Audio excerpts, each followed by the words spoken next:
اب ظاہر عدالت کا استحقاق ہے کہ عدالت اس ساری صورتحال کے تناظر میں کیا ریمارکس دیتی ہے، کیا آبزرویشن دیتی ہے، کل ہی پتہ چلے گا سینیریو۔ لیکن اب ذرا جلدی سے آتے ہیں کہ جیسے میں بات کر رہی تھی کہ عمران خان صاحب نے جو بیان دیے یا جو بات کی، اس سے بھی بڑے سخت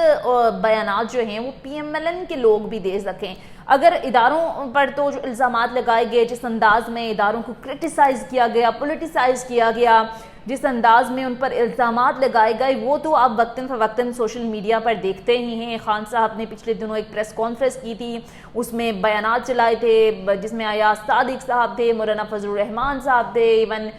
زرداری صاحب تھے، اس کے بعد پرویز رشید صاحب تھے، خواجہ آصف صاحب تھے، کیا کچھ انہوں نے فوج کے حوالے سے نہیں کہا۔ وہ سب بیانات سب کو یاد ہی، ان کو ریپیٹ کرنے کی ضرورت نہیں ہے۔ لیکن عدالتوں کے حوالے سے حالیہ کچھ عرصہ پہلے اسی برس کے سٹارٹ میں ہم نے دیکھا کہ جس بیان کو بنیاد بنا کر ان پر دہشت گردی کا پرچہ کاٹا گیا عمران خان صاحب پر، اس سے بڑھ کر بلکہ سخت بیانات دیے تھے وزیر داخلہ رانا ثناء اللہ صاحب کی جانب سے۔ انہوں نے یہ تک کہا تھا کہ اگر شہباز شریف کے خلاف جو ججز فیصلہ دیں گے، ہم ان ججز کا، ان عدالتوں کا گھیراؤ کریں گے، ہم کسی صورت جو ہیں وہ فیصلے کو مانیں گے نہیں، یہ تک دھمکی دی گئی۔ اب عمران خان صاحب کا یہ کہنا کہ قانون کے مطابق ہم کارروائی کریں گے، اور دوسری طرف وزیر داخلہ کا یہ کہنا کہ ہم ان ججز کا، ان عدالتوں کا گھیراؤ کریں گے۔ آپ ظاہر فیصلہ عوام نہیں کرنا ہے کہ کس کا بیان جو ہے وہ زیادہ توہین عدالت کے زمرے میں آتا ہے، کس پر جو ہے وہ مقدمہ بننا چاہیے یا نہیں، یہ ایک ڈسکشن ہے۔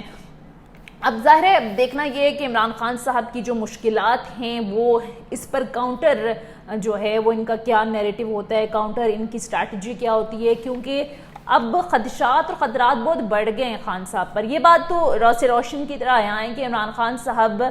جو ہے وہ پبلک ان کے ساتھ ہے، عوام کی ایک بہت بڑی تعداد ان کے ساتھ ہے، اور یہی ڈر ان کے مخالفین کو بھی ہے۔ جو لیاقت باغ کے اندر انہوں نے ریلی کی، جو جلسہ کیا،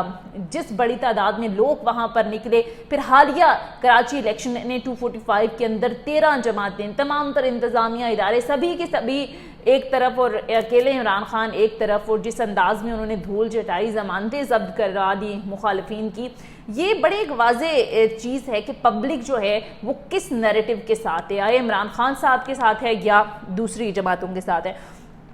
اب یہاں پر ایک چیز اور ہے کہ اگر عمران خان صاحب کو بالفرض گرفتار کیا جاتا ہے تو پھر تناظر کیا بنتا ہے، صورتحال کیا بنتی ہے۔ ویسے مجھے بیسیکلی یا پرسنلی ایسا لگتا ہے، میں غلط بھی ہو سکتی ہوں، کہ عمران خان صاحب کو فی الحال گرفتار شاید نہ کیا جائے، شاید ممکنہ رد عمل پبلک کا چیک کرنے کے لیے یہ جو ہیں وہ خبریں چلائی گئی ہیں۔ بہرحال کچھ بھی کہنا ظاہر ہے قبل از وقت ہے، کچھ بھی ہو سکتا ہے، لیکن عمران خان صاحب کو اس وقت جب ان کا پاپولیرٹی کا گراف یہاں ہے اور بہت زیادہ ایک پاپولر لیڈر کے طور پر پبلک ان کو سمجھتی ہے۔ آپ دیکھ لیں پنجاب کے اندر جو ضمنی الیکشن ہوئے ان کے نتائج آپ کے سامنے ہیں، حالیہ کراچی کا، اگر عمران خان صاحب کا نیریٹو پبلک کی سمجھ میں نہیں آتا یا پبلک ایکسیپٹ نہیں کرتی تو پھر انہیں بری طرح سے شکست ہونی چاہیے۔ ان کو عمران خان صاحب کا وہ حال ہونا چاہیے جو کہ دوسری سیاسی جماعتوں کا بھی ہوا، ایم کیو ایم کا دیکھ لیں، دیگر جتنی بھی جماعتیں تھیں ان کا دیکھ لیں۔ اس وقت عمران خان صاحب کو گرفتار کرنا مجھے ایسا لگتا ہے کہ پیٹرول کے اوپر جو ہے وہ آگ کے اوپر پیٹرول چھڑکنے کے مترادف ہوگا، اور یہ مزید انارکی سے پھیل سکتی ہے، ملک عدم استحکام کا شکار ہو سکتا ہے، اور یہ گورنمنٹ کی ایک بہت بڑی غلطی ہو سکتا ہے، کیونکہ آپ نے دیکھا کہ جب بھی تشدد کے زور پر جو ہے وہ روکا گیا لوگوں کو تو بڑے بڑے سانحات نے جنم لیا۔ اب سانحہ ماڈل ٹاؤن آپ کے سامنے ہے، جس انداز میں وہاں پر گولیاں چلی، اور اس وقت بھی جو قصوروار تھے وہ رانا ثناء اللہ صاحب کو ہی ٹھہرایا گیا تھا، اور رانا ثناء اللہ اس وقت بھی وزیر داخلہ ہیں، اور جس انداز میں ان کی جانب سے آئے روز دھمکیاں دی جاتی ہیں، جس انداز میں بات کی جاتی ہے کہ ہم چھوڑیں گے نہیں، ہم گرفتار کریں گے، ہم یہ کریں گے، ہم وہ کریں گے، مجھے پرسنلی ایسا لگتا ہے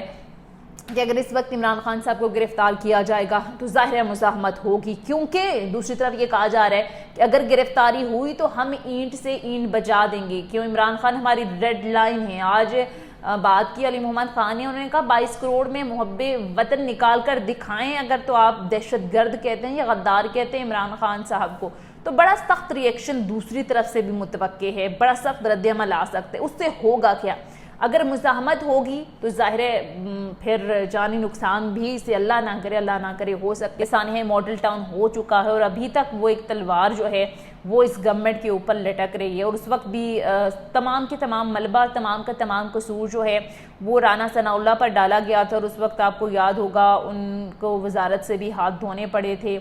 لیکن اگر اس وقت عمران خان صاحب کو گرفتار کیا جاتا ہے تو انارکی اتنی حد تک بڑھ سکتی ہے کہ جو پولیٹیکل پلیئر ہیں وہ اتنے دست و گریباں ہو جائیں گے کہ شاید ملک میں جمہوریت کو بھی نقصان ہو سکتا ہے۔ سو مجھے نہیں لگتا کہ اس وقت گورنمنٹ یہ غلطی کر سکتی ہے، لیکن ظاہر ہے وہ اگین وہی بات کے کہنے کو تو کچھ بھی ہو سکتا ہے۔ بہرحال اس وقت جو ایک صورتحال ہے عمران خان صاحب کے لیے، ایک تو فورن فنڈنگ کیس یا ممنوعہ فنڈنگ کیس کے حوالے سے، پھر توشہ خانہ ریفرنس کے حوالے سے نااہلی کی ایک تلوار ان پر لٹک رہی ہے، پھر پیمرا نے ان کی تقریر کے بعد براہ راست ان کا خطاب نشر کرنے پر پابندی عائد کر دی ہے، لیکن شاید یہ گورنمنٹ یا جن کی جانب سے یہ پابندی عائد کی گئی ہے وہ نہیں سمجھتے کہ اس وقت سوشل میڈیا کا دور ہے، اور عمران خان صاحب بھی ہمیشہ بات کرتے ہیں کہ 80-90 کی دہائی نہیں ہے، یہ اب دور بدل چکا ہے، سوشل میڈیا کے پاس پاور ہے۔ اب دیکھیں خان صاحب کے خطاب کو جس انداز میں سوشل میڈیا کے اوپر دیکھا گیا، ہزاروں کی تعداد میں، لاکھوں کی تعداد میں لوگوں نے خان صاحب کے خطاب کو سنا، تو یہ بھی ایک